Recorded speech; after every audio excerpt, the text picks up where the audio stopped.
Bonjour à toutes et à tous et bienvenue à cette deuxième journée de notre événement Back to School, créé pour les enseignants, les responsables informatiques et les chefs d'établissement.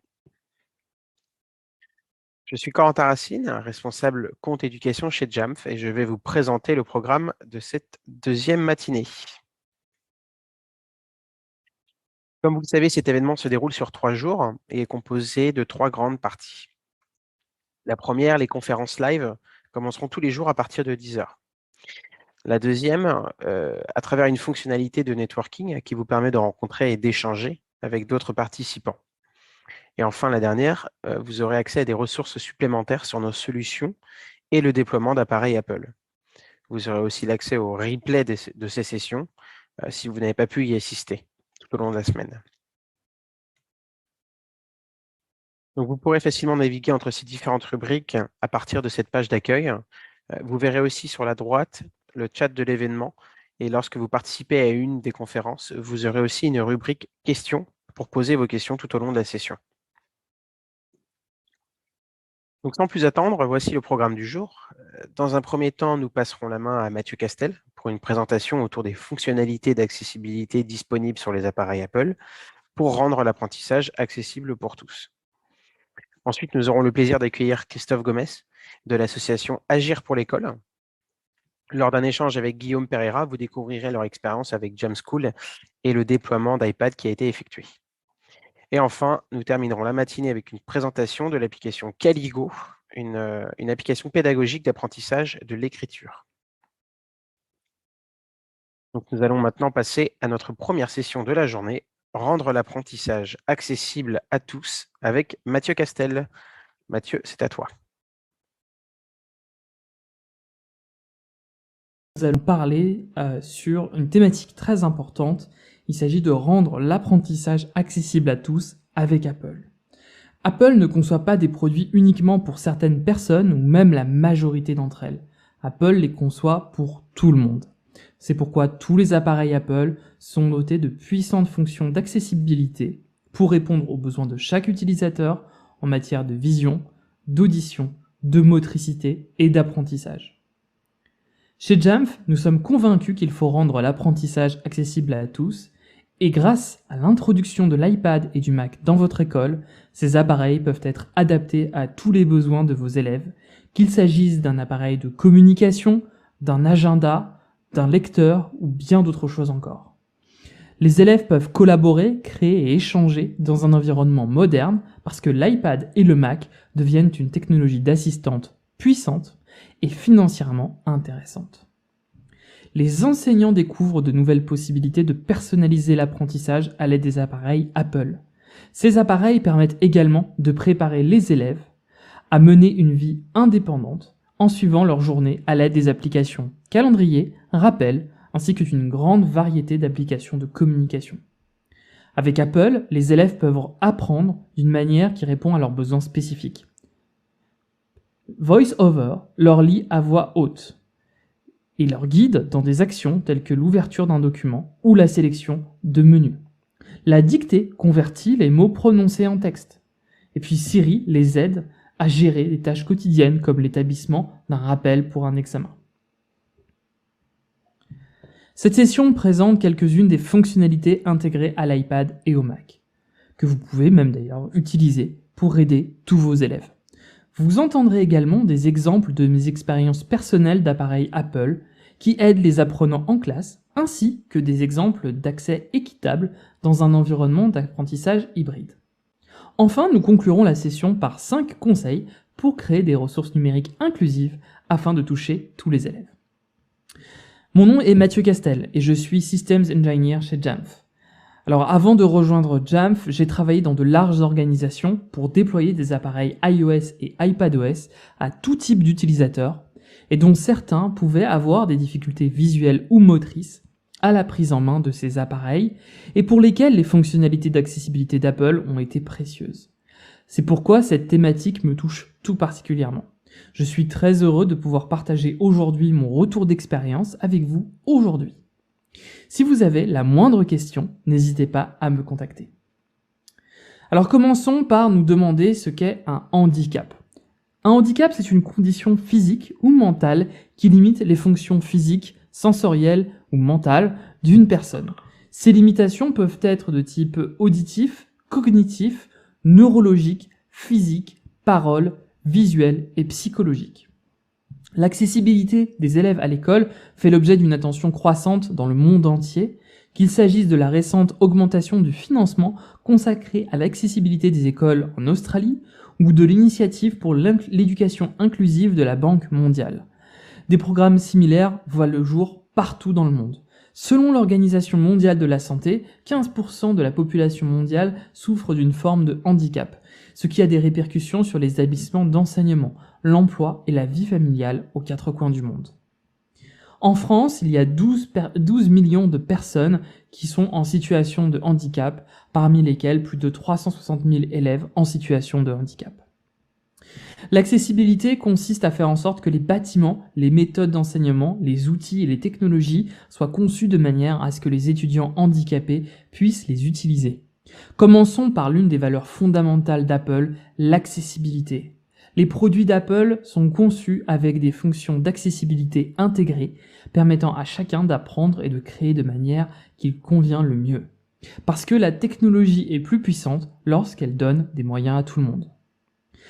Le thème de notre session étant l'accessibilité chez Apple, il s'agit d'une des valeurs fondamentales d'Apple.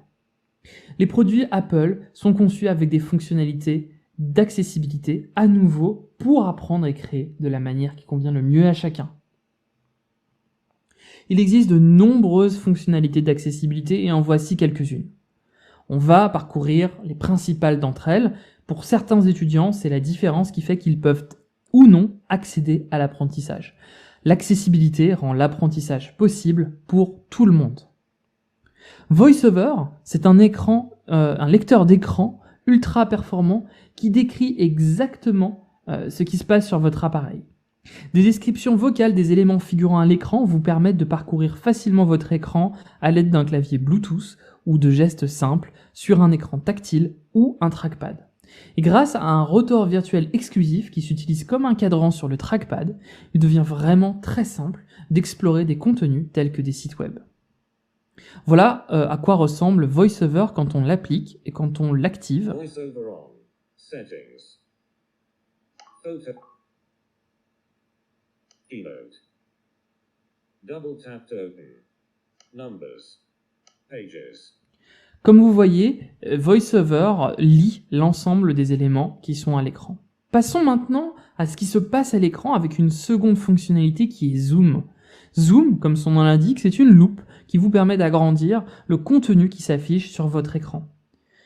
Vous pouvez choisir entre un agrandissement plein écran ou une vue de type image dans l'image qui affiche la partie agrandie dans une fenêtre distincte, tandis que le reste de l'écran garde sa taille d'origine.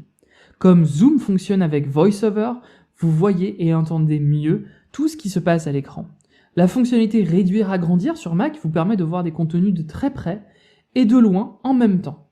En ayant deux écrans, vous pouvez zoomer sur l'un et garder l'autre dans une résolution standard pour vous créer un environnement multi-zoom personnalisable. Voici à quoi ressemble la fonctionnalité Zoom. Comme vous voyez, dès lors qu'on l'active, nous avons une loupe qui s'affiche à l'écran. Dictée, qu'on peut dire aussi aussitôt dit, aussitôt écrit, vous permet de parler et d'indiquer la ponctuation au lieu de taper dans plus de 30 langues.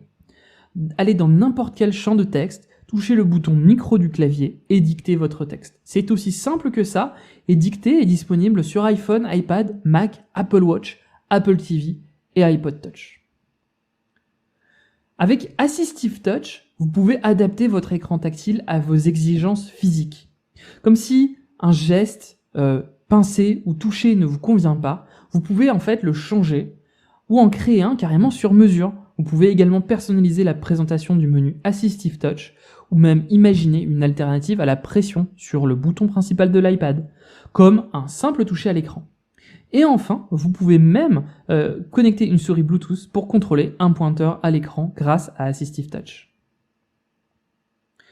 Voilà à quoi cela correspond. Donc, dès lors que j'active Assistive Touch, voilà, je l'active, j'ai dès lors un pointeur qui m'indique et m'offre diverses fonctionnalités pour contrôler l'ensemble de l'écran de l'iPad. C'est vraiment très pratique. Le lecteur Safari offre moins de distractions mais plus de concentration. La navigation sur le web entraîne parfois une hyperstimulation sensorielle et le lecteur Safari, c'est une technologie d'assistance qui supprime, comme vous le voyez ici à l'écran, les boutons et les barres de navigation, ce qui vous permet de prêter attention au contenu, mais pas au reste. L'accès guidé, c'est tout faire, mais pas tout à la fois. L'accès guidé vous aide à vous concentrer sur une seule tâche ou une seule app à la fois. Par exemple, vous pouvez limiter l'utilisation d'un appareil sur une seule app en désactivant le bouton principal. Vous pouvez même restreindre l'accès au clavier ou limiter l'interaction tactile à certaines zones de l'écran. Ainsi, les interactions et les gestes intempestifs ne risquent pas de nuire à l'apprentissage de vos enfants ou de vos élèves. Donc que ce soit pour vos enfants, pour vos élèves ou même pour vous-même, vous pouvez personnaliser au détail près votre utilisation des appareils et des produits Apple. Voyons un cas concret.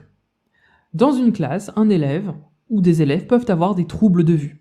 Ils peuvent par exemple avoir du mal à voir le tableau blanc interactif, ne pas aimer porter des lunettes devant leurs camarades, et puis, potentiellement, avec ces troubles de vue, les exercices sont évidemment plus longs à réaliser puisque ça nécessite plus de temps pour visualiser le contenu.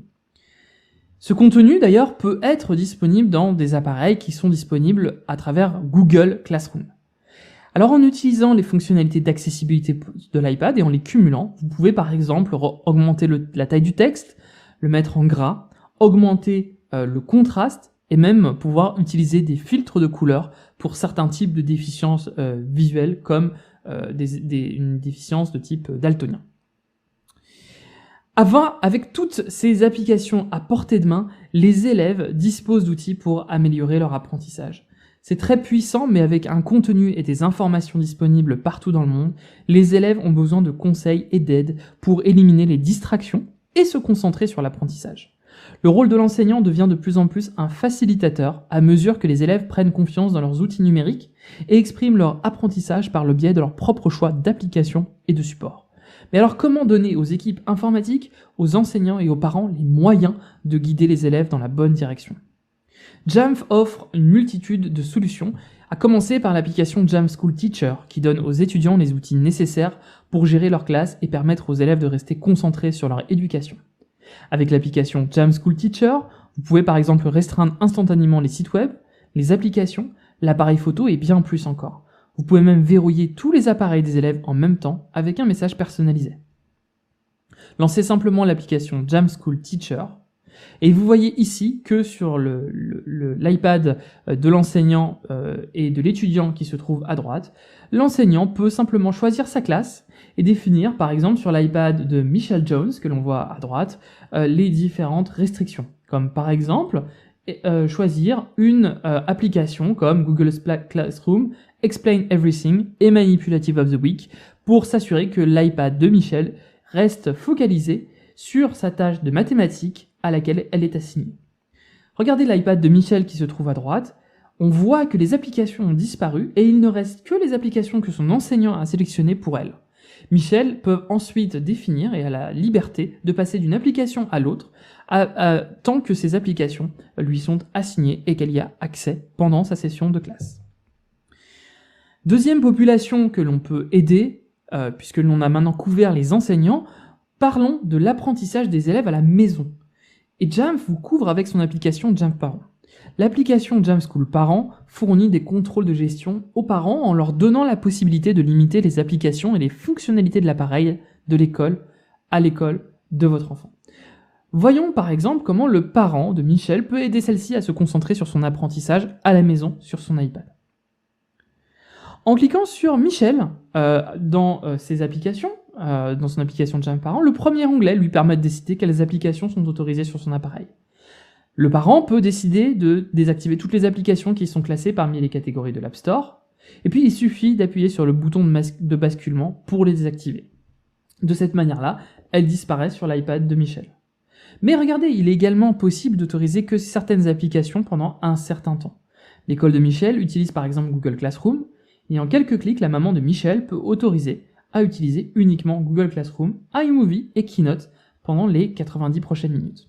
Voilà, à nouveau, Les applications présentes sur l'iPad de Michel ont disparu, à l'exception des 3 autorisées par le parent, et donc cela élimine toute distraction sur l'appareil de Michel, qui peut ainsi se concentrer sur son apprentissage avec les seules applications dont elle a besoin.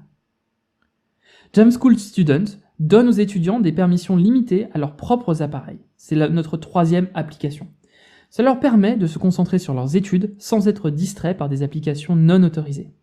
Les élèves peuvent ainsi installer des applications, iBooks et documents préapprouvés, mettre à jour les applications et le système d'exploitation, et même envoyer un message à l'enseignant grâce à la fonctionnalité lever la main, ou en classe, ou à distance.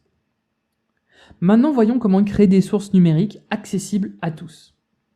Le premier point, c'est que si les supports d'apprentissage ne sont pas accessibles aux élèves, les capacités des élèves ne seront pas accessibles aux enseignants. Et ça, c'est une vraie chose extrêmement importante. On va regarder maintenant 5 astuces pour rendre ces contenus d'apprentissage accessibles. Le premier, c'est simplement d'ajouter des libellés au contenu, par exemple pour des images. Incluez des descriptions de texte. Et d'ailleurs, si ces images contiennent du texte, répétez tout ce texte dans le champ de description. Vous pouvez même gérer les images comme des liens, et donc, du coup, le texte de description doit également contenir la destination du lien. Enfin, évitez la pixelisation des couleurs et le clignotement dans les images, par exemple des gifs animés. Voilà comment ça fonctionne, par exemple sur Keynote, si vous voulez partager une présentation sur l'iPad de l'élève. Vous allez simplement dans le format, vous sélectionnez Image, et dans le champ Description, une fois que vous avez sélectionné votre image, vous pouvez simplement ajouter une description et des liens, comme je viens de vous l'expliquer. Sur un iPad, cette fonctionnalité est également accessible en cliquant sur le pinceau, une fois que vous avez sélectionné l'image, puis en cliquant sur Description, et vous pouvez alors remplir le texte dans le champ Description. Ajoutez des descriptions aux objets de votre document afin que les personnes utilisent des technologies d'assistance, comme celles que nous avons vues en début de présentation, puissent mieux le comprendre.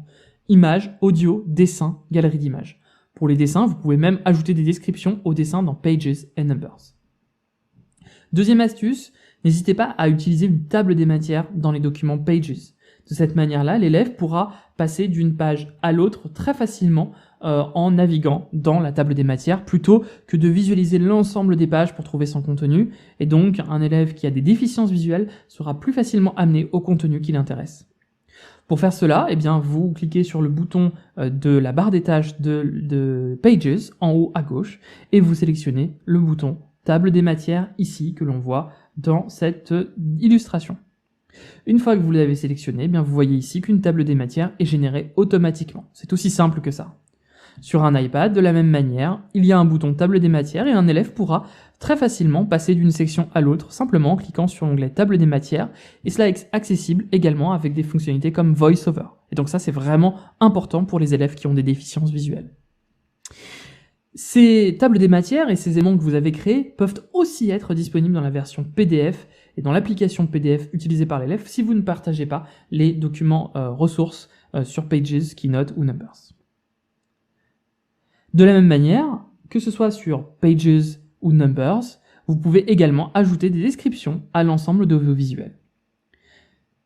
Vos visuels pourront ensuite être très facilement accessibles directement dans la bibliothèque de l'application. Vous voyez ici que un élève pourra utiliser VoiceOver pour accéder à ces différentes applications et ces différents contenus. Troisième astuce, utiliser de multiples formats. Alors ça, c'est très important. Mais n'hésitez pas à mélanger dans vos contenus du texte, des vidéos et des formats divers. De cette manière-là, un élève pourra avoir plus de facilité à apprendre grâce à des fonctionnalités et utiliser l'ensemble des fonctionnalités du spectre d'accessibilité fourni par Apple. En mélangeant l'ensemble de ces contenus-là, vous offrez également plus de liberté et de richesse à vos contenus pour vos élèves et donc rendez votre expérience d'apprentissage plus immersive. Quatrième astuce, très simple. Une application qui est parfois assez peu connue, mais pourtant intégrée dans la plupart des appareils iOS, même tous les appareils iOS désormais qui sont préinstallés. Il s'agit d'Apple Clips. Apple Clips vous permet de créer des vidéos avec des titres live. Dites ce que vous pensez et voyez ce que vous dites. N'hésitez pas à ajouter du titre et du texte à vos vidéos en choisissant les titres live. Et puis enfin, parlez pendant l'enregistrement de votre clip et Siri synchronise les légendes à l'écran avec votre voix. Une astuce toute simple pour rendre vos présentations et vos contenus interactifs d'enseignement encore plus fun et accessibles. Cinquième astuce, et ça c'est plutôt une astuce plus générale, prenez en considération la réalité de votre classe. Ça, je sais que l'ensemble des enseignants et l'ensemble des éducateurs, y compris des responsables IT, le prennent en compte.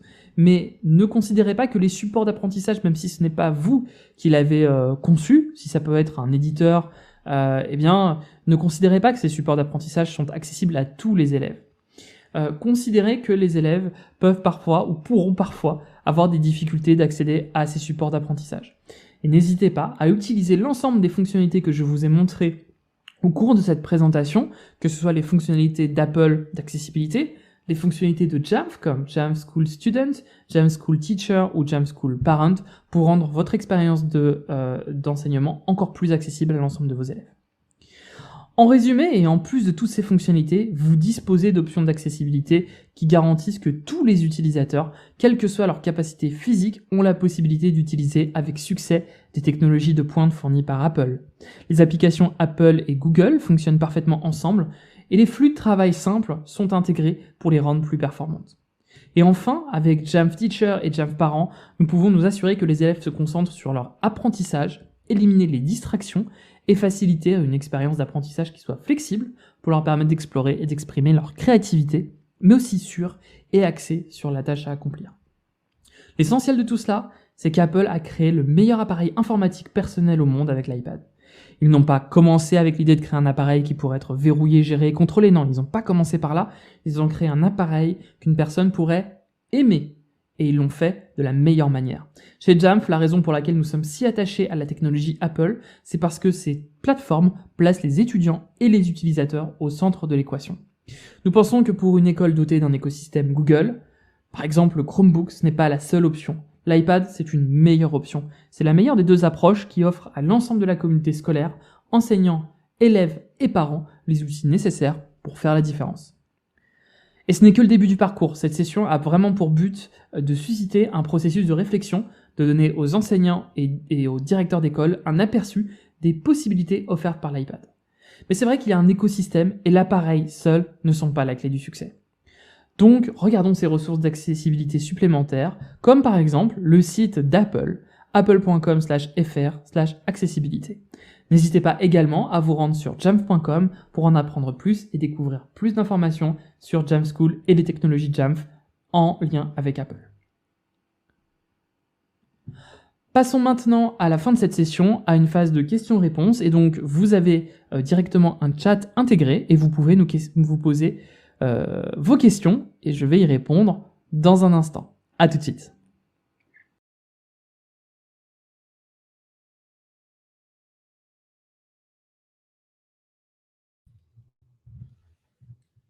Bien, j'espère que cette présentation vous a intéressé. Donc, vous pouvez dès à présent nous poser toutes vos questions directement dans le chat du webinaire. Avant que pendant que vous écrivez vos différentes questions, si vous en avez, je vais vous partager mon écran afin de vous montrer une dernière fonctionnalité qui a été présentée hier par le Wall Street Journal. Enfin, c'est une information qui a été révélée par le Wall Street Journal. Donc, je vais partager mon écran. Voilà, partage d'écran. Normalement, on devrait voir mon écran tout de suite. Donc en fait, donc c'est également partagé par le média français Watch Generation et iGeneration. Donc en fait, Apple travaille actuellement sur la détection de la dépression, des déficiences cognitives et de l'autisme chez l'enfant. Donc Apple continue son travail autour de l'accessibilité, autour également d'autres maladies ou d'autres problématiques que pourraient rencontrer des équipes d'enseignement. Et donc, vous allez pouvoir aussi, ça va prendre encore, je pense, quelques années, puisque l'étude va durer, selon le Wall Street Journal, il y a l'article ici du Wall Street Journal également, va durer 2 ans, et elle est menée également par UCLA, qui est une université de Californie à Los Angeles. Et donc, l'idée, c'est d'utiliser les capteurs de l'iPhone et de l'Apple Watch pour recueillir des informations sur le comportement de l'utilisateur. Donc là aujourd'hui, on arrive sur une seconde phase plus importante de ce projet qui implique 3000 individus et permettra à terme, avec plus de 20 000 participants, de détecter des troubles de type autisme, déficience cognitive ou même dépression, ce qui est un sujet sûrement important pour les équipes d'enseignement, avec notamment toutes les problématiques que l'on connaît autour des médias, l'utilisation des médias sociaux par les de plus en plus jeunes. Et donc l'utilisation du numérique de manière générale, soit au sein de sa famille, soit au sein de l'école. Voilà pour cet article supplémentaire. Alors je vais arrêter le partage, je vais maintenant prendre les questions. Donc on en a une première. Alors comment Jamf peut nous aider à mettre en place ces fonctionnalités d'accessibilité? Alors, ça, c'est une question extrêmement importante puisque Jamf vous aide à construire, à enrôler vos appareils et à guider vos élèves vers les fonctionnalités d'accessibilité les plus intéressantes pour vous. Donc, à partir du moment où vous enrôlez un appareil dans Jamf, vous pouvez limiter certains usages, certains cas d'usage et inviter vos utilisateurs à se rendre dans des réglages ou bien même, alors ça c'est un cas d'usage que l'on voit beaucoup. Alors j'ai un collègue qui était enseignant auparavant et qui m'indiquait que en fait une des fonctionnalités intéressantes, c'est une fonctionnalité qui existe à la fois dans Jamf School Student et dans Jamf School Teacher, qui permet eh bien d'avoir un chat qui existe entre l'enseignant et l'élève. Et donc ça, typiquement pour des élèves qui sont en difficulté, qui ont des difficultés d'apprentissage, et pour éviter ou même qui potentiellement sont peut-être même sourds-muets, ils ont la possibilité eh bien, directement de chatter avec l'enseignant, et ça permet effectivement de créer une nouvelle relation avec l'équipe d'enseignement et les élèves. Je ne sais pas si on a d'autres questions. Oui, alors donc Rhiannon également a partagé sur le chat les différents articles, les liens vers les articles de What Generation et du Wall Street Journal. Alors moi, en attendant qu'il y ait d'autres questions, je voulais aussi vous parler de mon expérience personnelle. Alors je suis papa depuis maintenant un peu plus d'un an et demi, et donc voilà, on essaie de limiter le plus possible les écrans pour notre enfant, mais en fait, il y a aussi la possibilité, il faut savoir, de bloquer temporairement une application sur un appareil, donc sur un iPhone notamment ou sur un iPad, si vous voulez bloquer l'application sur voilà, un cas d'usage particulier, je sais pas, un livre numérique ou autre, eh bien, vous pouvez triple-cliquer, une fois que vous avez activé l'accès guidé que je vous ai montré en début de présentation, vous triple-cliquez sur l'écran, sur le bouton de verrouillage, et en fait, on vous invite ensuite à mettre un code, et une fois que vous avez rentré ce code, eh bien, l'application est verrouillée, et donc l'enfant, pour sortir de ce cas d'usage, de cette application, ne peut pas sortir, tout simplement, puisque il est bloqué, et donc il faut à nouveau triple-cliquer et rentrer le code, ce qui est vraiment une manipulation, surtout pour les enfants les plus jeunes, qui est assez complexe à mettre en place. Et donc c'est vraiment un moyen pour vous aider eh bien, à utiliser le numérique au quotidien sans avoir la crainte que, je sais pas, par exemple, votre enfant va téléphoner à votre contact professionnel pendant que vous lui avez passé un appareil numérique. Voilà, donc on a fait le tour sur le sujet de l'accessibilité. Donc je vous remercie pour vos questions, je vous remercie également pour votre attention. Et puis je vais maintenant passer la parole au reste de l'équipe pour introduire les sujets qui continuent pour cet événement Back to School. Merci, au revoir.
Toutes et à tous et bienvenue pour ce retour d'expérience JAMF avec Agir pour l'école. J'aurai le plaisir d'être accompagné aujourd'hui de Christophe Gomez. Bonjour Guillaume, je suis Christophe Gomez, donc directeur général d'Agir pour l'école et je suis très heureux d'être avec toi aujourd'hui pour parler un petit peu de notre expérience de déploiement numérique. Merci Christophe. Donc Guillaume Perra, je m'occupe de l'éducation et nous allons avoir le plaisir d'avoir le retour d'expérience d'Agir pour l'école sur le déploiement de son application. Merci Guillaume. Peut-être quelques mots d'abord pour situer un petit peu l'action d'Agir pour l'école, qui nous sommes. Alors, Agir pour l'école, c'est une association loi 1901 qui, depuis 10 ans, développe des outils pédagogiques basés sur la recherche en éducation pour aider les enseignants à répondre à la difficulté que rencontrent les élèves dès le plus jeune âge, et particulièrement en éducation prioritaire pour apprendre à lire. Alors, notre système éducatif n'a pas les résultats qu'il mérite. Je crois que c'est assez incontestable. On le voit dans des études internationales, notamment, je pense à PISA, et notamment dans la maîtrise des fondamentaux. Et pourtant, notre système investit énormément, alors financièrement, bien sûr, mais également humainement, avec des enseignants qui sont motivés, impliqués et qui souvent s'épuisent dans ce défi qui est immense. Et ce défi, il commence tôt. La prévention, c'est la clé sur cet axe-là. Et c'est pour ça que nous visons la grande section de maternelle, le CP et le CE1, 3 années clés dans le développement des fondamentaux et particulièrement de la lecture. Évidemment, ce défi, il est plus urgent dans les quartiers défavorisés qu'ailleurs. Et c'est pour ça que notre action se concentre exclusivement vers ces zones et elle s'est structurée en plusieurs étapes. Alors, ces plusieurs étapes, c'est d'abord commencer par développer des outils papier, des fascicules et des manuels, alors pour les enfants, pour les enseignants aussi, évidemment. Les fascicules papier, c'est plutôt facile à ajuster aux enseignements du terrain. C'est l'agilité dont on avait besoin pour comprendre comment on pouvait implémenter une démarche pédagogique et scientifique qui fonctionne en classe pendant le temps scolaire. Alors ça, c'était le temps de l'expérimentation. Et l'enjeu, c'était de s'assurer de l'efficacité du fond et du confort de la forme pour que ça ne pose aucune difficulté aux enseignants au quotidien et qu'on mesure l'impact à l'échelle de l'année. Et alors, depuis, on a évidemment mesuré cet impact-là auprès de centaines de classes et d'enseignants.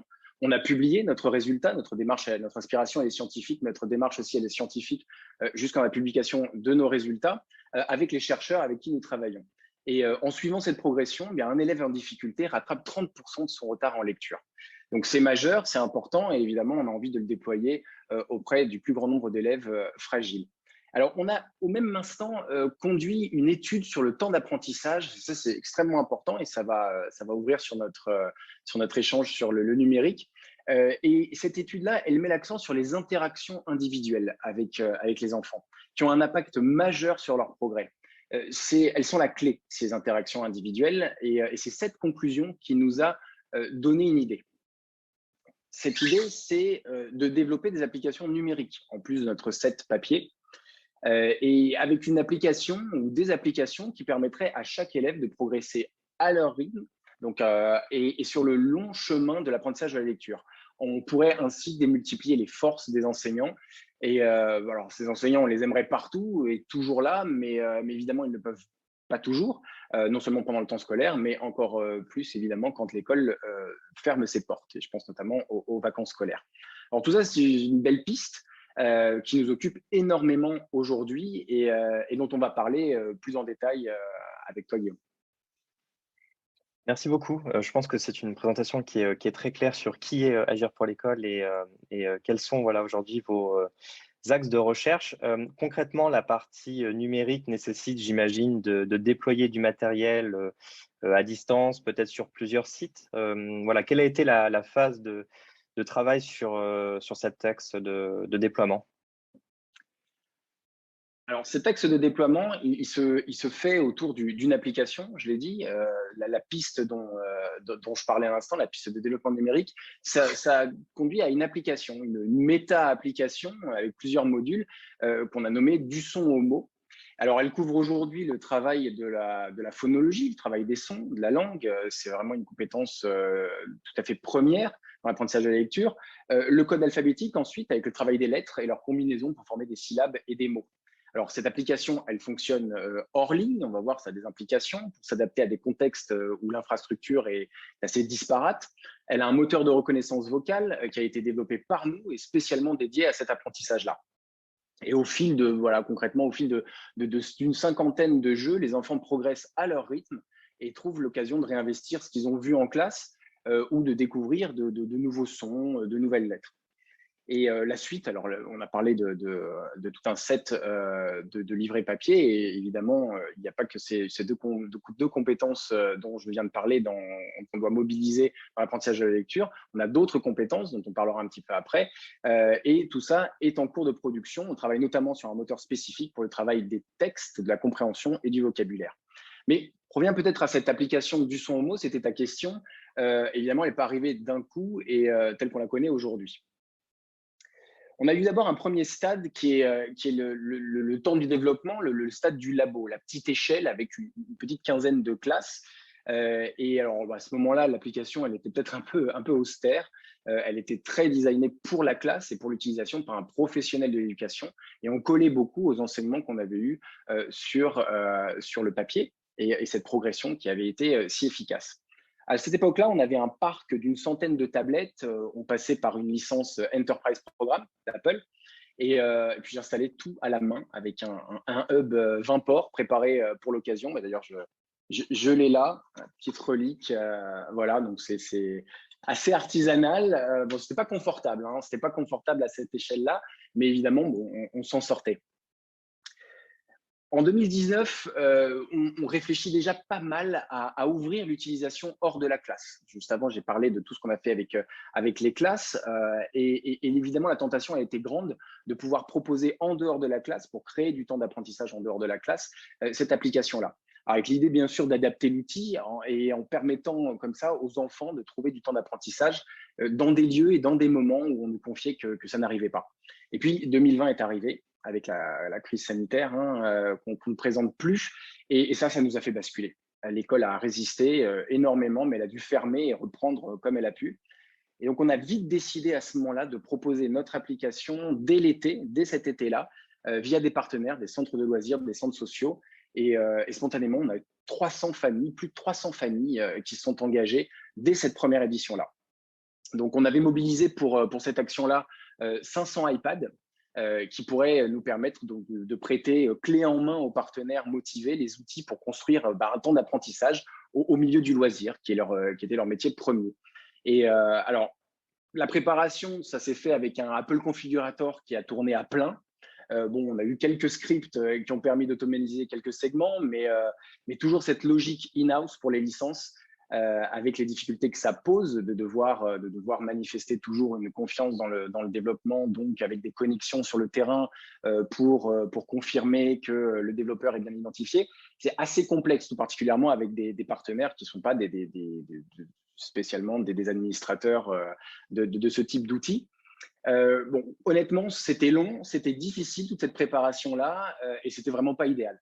Mais bon, comme tout le monde, je crois que au milieu de cette crise sanitaire, on a fait comme on a pu, on a fait du mieux qu'on a pu, on s'est adapté, je crois que c'était le maître mot. Mais l'opération, elle nous a tout de même semblé extrêmement intéressante. Les retours, ils ont été bons. Il y avait de l'intérêt pour ce type d'action, même s'il fallait revoir la méthode de déploiement, incontestablement, le système de licence et l'application elle-même pour la rendre plus ludique et adaptée à ce contexte-là. Alors, c'est ce qu'on a fait de confinement en déconfinement depuis 1 an pour être prêt pour cet été. Avec une seconde édition où cette fois, on a mobilisé 1000 iPads. Donc là, on a vraiment un parc doublé la flotte. Voilà, exactement. On a doublé la flotte avec un parc important. Et là, il nous fallait un déploiement optimisé. On a revu tous les points de faiblesse. L'application embarque désormais une IA renforcée donc pour le moteur, et on passe désormais par les custom apps pour les licences, quelque chose qui est beaucoup plus adapté. Et la grande nouveauté, c'est Jamschool, évidemment. C'est un point important, évidemment, de notre échange. Et concrètement, ça nous a fait faire un saut quantique dans la gestion de la flotte. Une fois sur le MDM, les iPads, ils ont pu être mis à jour assez simplement. Et je parle de la mise à jour iOS. On a pu aussi déployer les différentes releases qui étaient nécessaires avant déploiement. Donc, autant de fois que nécessaire, avec là aussi beaucoup de simplicité. La gestion des groupes territoriaux, des profils aussi était bienvenue. Et on a dû notamment configurer des hotspots de suivi et de secours.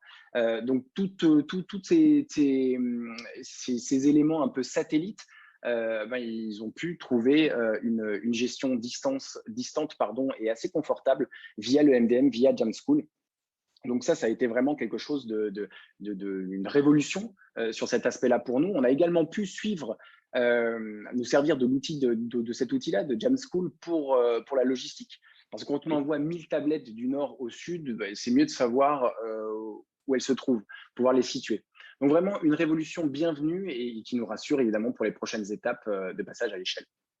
Et tu m'arrêtes si je me trompe, mais il me semble aujourd'hui que justement sur l'iPad que l'on voit ici, finalement, l'élève n'a accès que au contenu et à l'application que vous lui mettez à disposition. Donc, bien évidemment, il n'a pas accès aux réseaux sociaux, à YouTube ou des choses comme ça, vu que l'iPad va aussi rentrer à la maison. Tout à fait. C'est un point important et c'est ce que j'évoquais un peu rapidement à travers les profils. On peut vraiment dicter comme ça à la flotte ou alors à certains groupes indépendamment un comportement particulier qu'on attend de la tablette en fonction de, par exemple, on peut confier une tablette à un adulte et attendre un certain comportement et attendre le comportement que tu décris quand on la confie à l'élève. Donc là, par exemple, on a une petite fille qui a travaillé donc sur cet iPad-là, qui a plutôt réussi, puisqu'on lui dit un grand bravo. On voit sur le côté d'ailleurs une méthode de traçage avec les codes barres qu'on a utilisées.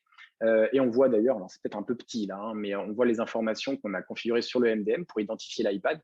Donc, non, vraiment, cette gestion de profils appliquée à différents groupes, ça a été quelque chose d'extrêmement utile du point de vue de l'utilisation de l'iPad, mais aussi de sa gestion en termes de déploiement, logistique, configuration en amont. Et le bilan, donc après le pilote et cette deuxième année, donc on voit qu'il est quand même plutôt très positif. Comment se présente la suite pour l'année 2022 et en termes de déploiement également, peut-être sur encore plus de sites? Complètement. L'idée, c'est de continuer de déployer auprès des classes quand c'est pertinent et de renforcer ce second axe hors du temps scolaire grâce à des partenariats territoriaux pour aider à cette continuité pédagogique. C'est vraiment le maître mot, faire en sorte que l'été, qui est assez long, il faut le reconnaître, pèse moins lourd pour les élèves de l'éducation prioritaire. Alors, c'est un défi autant pour la classe, cette perspective-là, où la place du numérique est pas encore évidente, mais c'est aussi un défi pour le projet hors de la classe, où les acteurs avec qui on a travaillé se sentent toujours pas complètement légitimes sur cette question de l'apprentissage. Donc, on va travailler à ça. On est vraiment prêt à relever ce défi et on est certain que ça contribuera à l'égalité des chances et c'est notre mission depuis notre création. Écoute, je pense que ça sera le mot de la fin. Je te remercie beaucoup pour ce retour d'expérience qui, je pense, va intéresser les visiteurs donc, de Back to School. Et je vous souhaite en tout cas une très, très bonne continuation à toute l'équipe sur les prochains mois et bien sûr une bonne préparation des projets à venir. Merci beaucoup, Christophe. Merci, et puis, Guillaume. à très bientôt. À bientôt. Merci. Bonjour à toutes.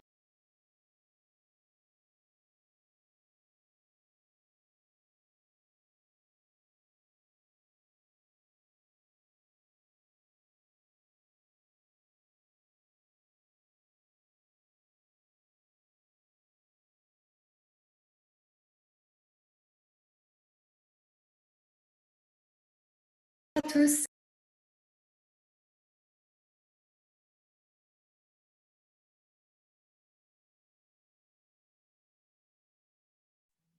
Bonjour à tous et bienvenue sur ce module d'introduction de l'application Caligo École. Alors Caligo École, historiquement, c'est une application qui est dédiée à l'apprentissage de l'écriture et du geste graphomoteur, mais aujourd'hui, on va de plus en plus vers de nouvelles compétences en travaillant à la fois la grammaire, la conjugaison, l'orthographe et bientôt les mathématiques. Donc globalement, on s'adresse à un public à la fois cycle 1 et cycle 2. Sur l'écran que vous voyez, je partage l'application utilisée sur la tablette et je suis connectée au profil de l'élève Élise. En termes d'accessibilité à l'app, chaque élève dispose d'un QR code qu'il va devoir scanner depuis sa tablette pour accéder à son profil élève et retrouver toutes les séances qui lui auront été assignées par son enseignant. Donc là, ici, on va retrouver toutes les séances sur la colonne de gauche, avec sur l'écran principal tous les exercices qui composent cette séance. On voit aussi en bas à droite de l'écran un bouton qui s'appelle « Les modules ». Je vais l'utiliser pour cette démo. Quand je l'ouvre, je retrouve tous les exercices qui composent l'application Caligo. On retrouve 2 exercices dédiés au graphisme, 3 exercices dédiés à l'apprentissage de l'écriture, capitale, cursive et chiffres, un exercice sur la gestion de la pression avec un crayon, 2 exercices sur la reconnaissance de formes, de mots et de lettres, et un exercice qui s'appelle «J'entoure là ou les bonnes réponses», où on va travailler principalement l'identification de fonctions et de nature grammaticale, mais on va aussi pouvoir faire beaucoup de choses d'autres avec. Je vais ouvrir l'exercice qui s'appelle «Je m'entraîne au graphisme». Comme vous le voyez, en fait, dans ces modules, on retrouve des exercices qui sont préenregistrés, de sorte à ce que l'enfant puisse travailler en toute autonomie et s'entraîner sur la tablette, même si l'enseignant n'a pas eu le temps de concevoir en amont une séance et de l'assigner à cet élève. Donc sur Je m'entraîne au graphisme, on retrouve énormément de graphismes qui sont en fait la base du travail avant de commencer à écrire en capitale. Ici, l'élève va devoir reproduire le tracé similaire au modèle en reproduisant le sens du tracé, l'ordre et également la forme. Donc, ce sont les 3 dimensions sous lesquelles on analyse les tracés des enfants grâce à l'intelligence artificielle, mais je vais vous montrer ça dans un exercice plus contextuel, j'écris en capitale. Donc ici, je vais travailler le mot lion. Écris le mot lion. Donc, comme vous le voyez, je vois le mot que je dois écrire dans le modèle entre les lignes. J'ai aussi un petit haut-parleur que je vais pouvoir activer si je veux réentendre le mot. Écris le mot lion. J'ai l'image qui illustre ce mot. Donc l'idée, c'est de toujours donner du sens à l'enfant. Il voit le mot écrit, il voit le mot en image, il peut aussi le réentendre. Donc ici, je vais pouvoir écrire en posant ma paume. C'est ça qui est intéressant. Alors, hop, je me réentraîne. C'est parti, je vais écrire une première fois le mot sans analyse de la part de l'application. Ensuite, je vais passer à une étape avec de l'analyse lettre à lettre. Donc, comme vous le voyez, je vais voir le modèle dynamique qui va être tracé devant moi, que je vais pouvoir réactiver à tout moment. Donc là, je vois le L qui part du haut et qui se finit en bas. Exprès, je vais faire une faute, je vais dépasser le lignage pour vous montrer le feedback. Quand je valide ce tracé, je vois que j'ai plutôt un bon retour dans la jauge, donc le retour est vert. Pourquoi? Parce que j'ai respecté la forme de la lettre et j'ai respecté le sens en partant du point du haut et en terminant en bas. Mais cependant, vu que j'ai dépassé le lignage, j'ai une note qui est un petit peu altérée. Ici, sur le I, on voit que je dois tracer du haut vers le bas. Donc ici, je vais faire une erreur de sens exprès. Je vais aller du bas vers le haut. On voit donc que j'ai un feedback qui est associé, qui est orange parce que je n'ai pas respecté le sens. Et dans mon tracé, j'ai une petite flèche qui me montre ce que j'aurais dû faire. Sur le haut, je vais essayer de respecter le modèle qu'on me montre et de valider la lettre. Donc ici, j'ai réussi. Donc j'ai le droit à une étoile. Et donc les étoiles, c'est vraiment ce qui est très motivant pour les enfants en classe. Et voilà, cette volonté de pouvoir acquérir le maximum d'étoiles, ça va être gratifiant et satisfaisant pour eux. Sur le N, on va avoir un exemple d'ordre. Donc on voit qu'on a un premier tracé, donc une ligne verticale du haut vers le bas, un lever de crayon, je reprends le tracé en haut et je fais cette deuxième partie de la lettre. Donc ici, pour vous montrer le feedback, je vais faire quelque chose qui n'est pas très naturel pour un élève, mais je vais commencer par la seconde partie de la lettre et je vais terminer par le premier trait. Donc vous voyez, le feedback est altéré aussi, comme pour le sens. J'ai une note orange parce que je n'ai pas respecté l'ordre du tracé. Et c'est là qu'intervient l'intelligence artificielle. Ici, j'ai un parcours qui est personnalisé pour moi parce que je me suis trompée sur la lettre I. Donc là, j'ai une remédiation qui est optionnelle. Je ne l'aurais pas eu si je ne m'étais pas trompée sur la lettre I. On va me proposer de retravailler cette lettre. Donc là, je vais pouvoir regarder le sens dans lequel est tracée la lettre pour proposer la bonne réponse. Je vais devoir la travailler 3 fois. L'idée, c'est qu'ici, à chaque fois qu'un enfant se trompe sur une lettre, il va la retravailler donc 3 fois et il va pouvoir comprendre d'où venait son erreur pour s'améliorer sur le prochain tracé. Là, c'est la même chose sur le N où je m'étais trompée en termes de sens. Et en fin d'exercice, je vais avoir l'occasion de retracer le mot en entier pour m'améliorer sur un dernier essai. En termes d'intelligence artificielle, il y a un autre exercice qui est très intéressant, qui est je m'exerce au tracé graphique. Donc ici, c'est l'exercice idéal pour travailler les graphismes pré-apprentissage de cursive. Donc on va travailler les boucles, les ponts, etc. Je vais Trace des boucles en suivant le modèle. Donc, comme vous le voyez, j'ai l'aide d'un filigrane et même d'un pointillé au début qui disparaît sur la fin. Donc là, je vais essayer de respecter le tracé. Donc, vous voyez, à chaque fois, j'ai une petite bille à suivre que je ne peux jamais atteindre. Et le but, c'est toujours de guider au maximum l'enfant. Je vais valider ce tracé. Et là, j'ai mon étoile. Donc, vu que j'ai réussi, l'étape suivante va être adaptée à mes performances et à mes résultats. Donc, elle est plus difficile. Je n'ai plus le filigrane. J'ai uniquement un pointillé avec des petits ronds que je vais devoir entourer.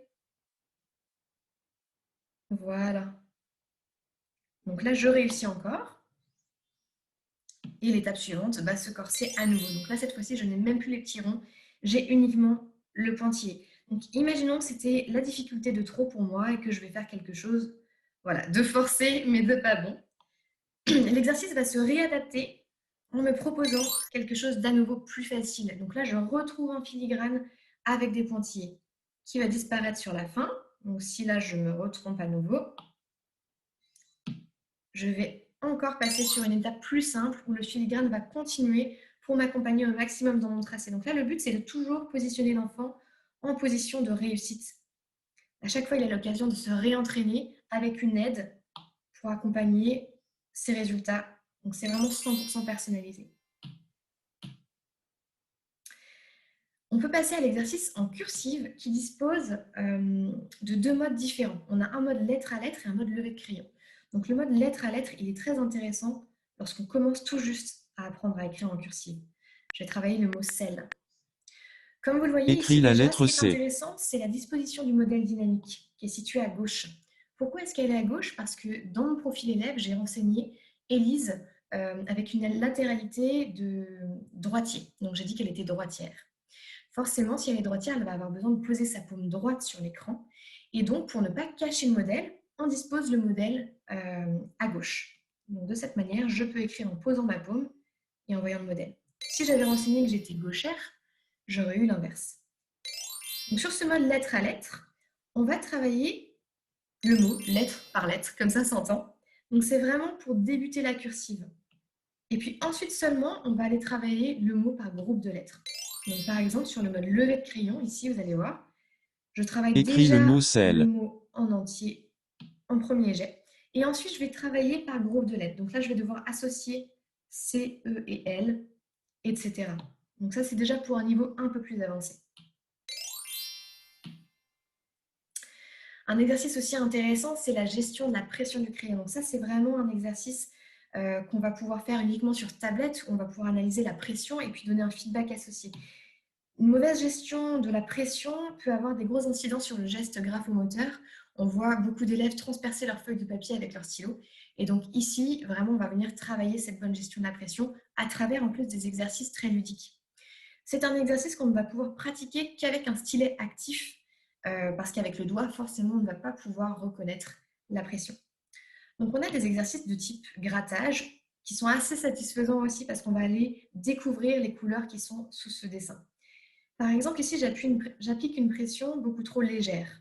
Donc là, je n'arrive absolument pas à découvrir les couleurs. Si j'applique la bonne pression, hop, j'arrive à découvrir les couleurs. Donc là, il y a un côté très gratifiant. Mais si j'appuie de manière trop prononcée, j'ai du noir. Donc c'est vraiment la gestion très fine de cette pression-là qu'ensuite on va pouvoir reproduire avec un vrai crayon sur un papier. On a également des tracés graphiques où là on va travailler toutes sortes de lignes, où là on a exactement la même chose. On ne va pas analyser le tracé en fonction du sens, de l'ordre et de la forme, mais seulement en fonction de la pression. Donc là, si j'y vais de manière trop légère, j'ai du transparent. Trop foncé, je vais avoir du noir. Et la bonne pression, je vais avoir du bleu. On a également des mandalas qui sont très intéressants pour travailler tout ce qui est arc, arrondi, mais également diagonale, angle, comme on a par exemple dans celui-ci. Par exemple, si j'applique une pression légère, j'ai du jaune qui va être ici. Une pression plus foncée, je vais avoir la bonne couleur qui est le vert. Donc, je vais travailler différents types de pression pour arriver au résultat attendu. Et on a aussi des coloriages. Donc, à chaque fois, ces dessins-là sont très ludiques et puis permettent d'alimenter des séances qui ont des thèmes. Par exemple, je fais travailler aujourd'hui à mes élèves le phonème S. Donc, je vais ajouter à ma séance le dessin du serpent, par exemple, pour donner du sens et apporter un mot qui utilise ce phonème.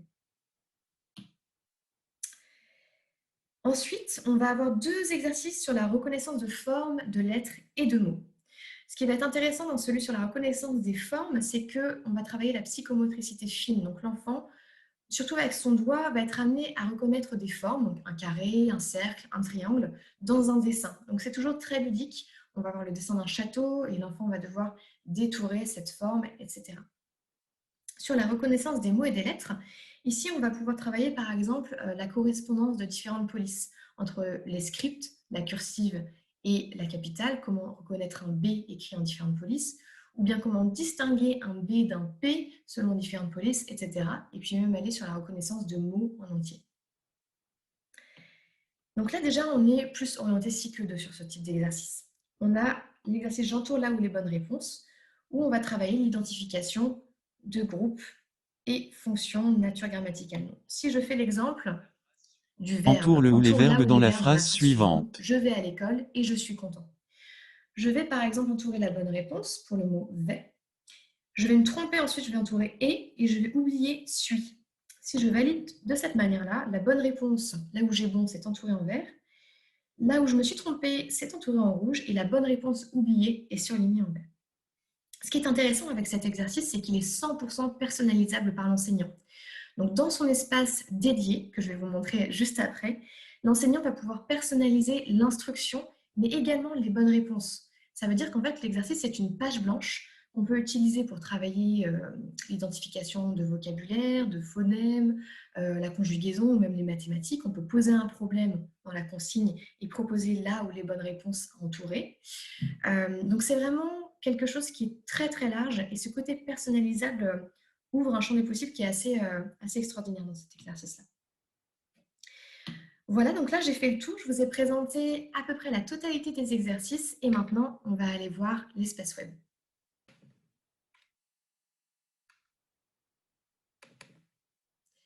Alors, allons voir l'espace web qui est juste ici. Donc sur l'espace web, c'est un espace qui est dédié à l'enseignant. Donc il va pouvoir à la fois gérer toute la partie administration. Par exemple, je suis administrateur, j'ai un compte administrateur, je vais pouvoir ajouter les autres enseignants de mon école, par exemple. Ensuite, je vais pouvoir aussi gérer ma classe, donc déterminer le niveau de ma classe, ajouter mes élèves manuellement, les importer tous d'un coup via un fichier Excel.csv. En fin d'année, je vais également pouvoir gérer les transferts d'élèves de classe en classe. Et puis, comme on le disait tout à l'heure, on a l'accès à ces fameux QR codes. Donc les QR codes pour se connecter en classe, qui sont ici, je vais pouvoir les télécharger, les imprimer et les distribuer à mes élèves. Mais j'ai également des QR codes maison. Donc, ce qui est intéressant sur les QR codes maison, c'est que l'enseignant va pouvoir assigner du travail à réaliser à distance. Typiquement, sur les périodes de confinement, ça a pu être très utile, mais également pour un élève qui est malade et qui ne peut pas revenir à l'école pendant longtemps. Grâce à ces QR codes-là et cet accès famille, on va pouvoir assurer la continuité pédagogique. Et c'est aussi quelque chose de très qui a beaucoup de valeur aujourd'hui. On a un onglet qui s'appelle Paramètres, qui est assez intéressant. Aujourd'hui, l'application Caligo est de plus en plus inclusive. On va permettre l'adaptation de la difficulté des exercices selon les élèves. Donc ça, là, ici, ces paramètres-là peuvent s'appliquer à l'ensemble de la classe d'un coup. Par exemple, le niveau de difficulté que j'ai paramétré sur phase initiale, ce qui signifie le plus facile. Ce niveau de difficulté va agir sur l'indulgence de la jauge. Plus c'est facile, plus il va être aisé d'obtenir des étoiles. Et donc, plus les enfants vont être encouragés parce qu'ils ne vont pas avoir un feedback trop exigeant comme du rouge ou du orange. Donc ça, c'est très pratique, notamment si je suis avec une classe de moyenne section et je vais pouvoir ensuite l'élever pour les grandes sections, etc. Ensuite, on retrouve beaucoup de paramètres liés à la couleur de l'écriture, les repères visuels, l'épaisseur de la ligne, etc., l'espacement de l'interlignage et l'interlignage coloré. Donc, toutes ces choses-là, ça va être idéal pour s'adapter à des élèves qui peuvent avoir des troubles de l'apprentissage de type 10. Ce qui est intéressant, c'est que ces paramètres-là, on va les retrouver au niveau individuel des élèves. Donc, par exemple, on sait qu'aujourd'hui, on a entre 1 à 3 élèves ayant un trouble 10, type dyslexie, mais aussi dysgraphie, dyspraxie, dysorthographie, dyscalculie et j'en passe. Et ainsi, on va pouvoir adapter la difficulté des exercices selon le profil de l'élève. Imaginons que Brenda ait besoin d'avoir un repère visuel avec un cadre coloré pour tracer sa lettre, donc du bleu pour imaginer le ciel, le marron pour la terre, le feu vert et le feu rouge de chaque côté, eh bien c'est possible. Également l'interlignage coloré, etc. Donc ce sont des choses qui sont très demandées notamment par les professionnels de santé pour les élèves 10. Donc c'est de cette manière que l'application est vraiment aujourd'hui de plus en plus inclusive. Ensuite, dans administration, on retrouve aussi les modèles d'écriture. Donc les modèles d'écriture sont à paramétrer pour toute l'école. Ce sont les modèles qui vont être montrés par les modèles dynamiques de l'application et que je vais devoir reproduire en tant qu'élève. Donc par exemple, tout à l'heure, on a travaillé le mot lion. On a pu voir que dans le mot lion, le L était tracé ainsi, un point vers le haut, et en un seul tracé, j'avais la lettre. En tant qu'enseignant, j'aurais aussi pu déterminer avoir ce tracé-là comme modèle principal ou alors celui-ci, ce qui signifie que ça aurait été ce modèle-là qui aurait été montré par l'élève. Je peux choisir de tolérer ou de ne pas tolérer certains tracés, ce qui va avoir un impact sur la note. C'est-à-dire que si l'enfant trace le L comme ceci, alors que moi j'avais paramétré celui-ci en modèle principal, si je le tolère, son score ne va pas ou peut être impacté. Donc vraiment, on s'adapte à 100% aux méthodes pédagogiques d'enseignement des professeurs des écoles. Dans la partie séance, on retrouve toute la partie conception des séances. Donc là, ici, je vais pouvoir créer une séance de 0. Donc par exemple, hop, je l'appelle ma séance. Je l'ajoute et ensuite, je vais pouvoir déterminer si je souhaite qu'elle soit réalisée en classe, auquel cas elle sera sur le QR code classe, ou à réaliser à la maison, elle sera sur le QR code famille. Je peux ajouter les exercices que je veux et les personnaliser. Par exemple, je peux écrire les mots que je veux selon les thèmes abordés de l'année, avec les paramètres que je veux aussi sur le lignage. On retrouve exactement les exercices qu'on avait tout à l'heure. Et ensuite, ce qui est intéressant, c'est la partie élèves, où je peux assigner à cette séance les élèves de mon choix. Je peux soit tous les assigner d'un coup, ou alors vraiment faire de la différenciation pédagogique. Par exemple, je sais que cette séance est à travailler par Clémence et Flora, eh bien, j'assigne uniquement Clémence et Flora. Et de cette manière, chaque élève va retrouver sur son profil des séances différentes et adaptées à leurs difficultés. J'ai également la Caligothèque. Alors la Caligothèque, c'est une bibliothèque de contenu qu'on a conçue avec notre responsable pédagogique qui travaille chez Caligo. Et donc, on va retrouver des séances qui abordent des compétences travaillées de manière uniforme par tout le corps professoral. Donc, par exemple, ici, on est sur l'apprentissage de l'écriture des capitales.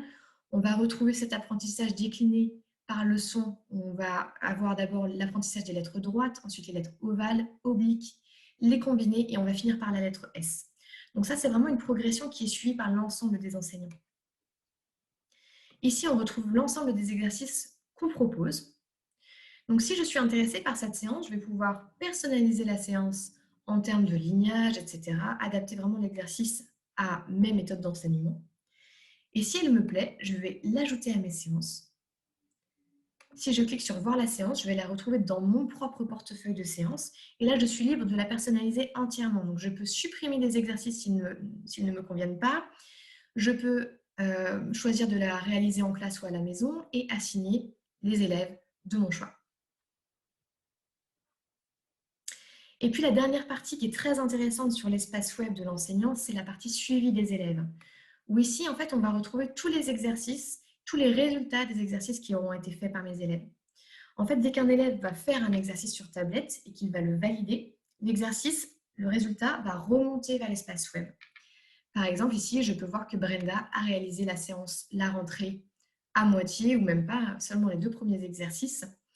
En cliquant sur le résultat orange, si je veux voir pourquoi est-ce qu'elle a eu orange, je peux retrouver les screenshots de son dernier essai et voir pourquoi est-ce qu'elle a eu orange. Je constate en effet qu'elle a eu des difficultés sur la lettre E. En ce moment, nous sommes en train d'implémenter la vidéo, donc le replay. Je vais avoir un petit bouton ici pour activer la vidéo. Donc, comment est-ce que l'enfant a tracé véritablement ces lettres dans l'exercice sur la tablette. Et donc, c'est ainsi que je vais pouvoir comprendre le sens dans lequel il a tracé sa lettre, parce que finalement, sur un screenshot, le sens est figé. Donc, même si on voit ici les petites flèches, ça va quand même aider l'enseignant à analyser les résultats. Et puis pour terminer, on a un tableau de bord par compétences. Donc ici, on regroupe les différentes compétences travaillées avec Caligo pour l'instant, les capitales, savoir écrire en cursive, savoir écrire les chiffres. Et on a une analyse synthétique de toutes ces compétences en colonne avec toutes les personnes composant, tous les élèves composant ma classe. Je peux également filtrer sur les notions qui sont acquises, en cours d'acquisition, non acquises. Donc par exemple ici, si je m'intéresse à la notion de la lettre capitale S, je vois que Brenda et Céline n'ont pas vraiment réussi. Je peux comprendre pourquoi en accédant aux derniers essais sur cette lettre-là. Et éventuellement, derrière, former un groupe de besoins et assigner des séances dédiées sur cette notion, la lettre S, seulement pour Brenda et Céline. Donc c'est vraiment l'intérêt de cet outil, c'est de faire gagner du temps sur l'analyse des diverses compétences selon les élèves et ensuite de pouvoir faire de la différenciation pédagogique. Voilà, donc là je vous ai présenté Caligo École en 20 minutes. J'espère que ça vous a plu et n'hésitez pas si vous avez des questions.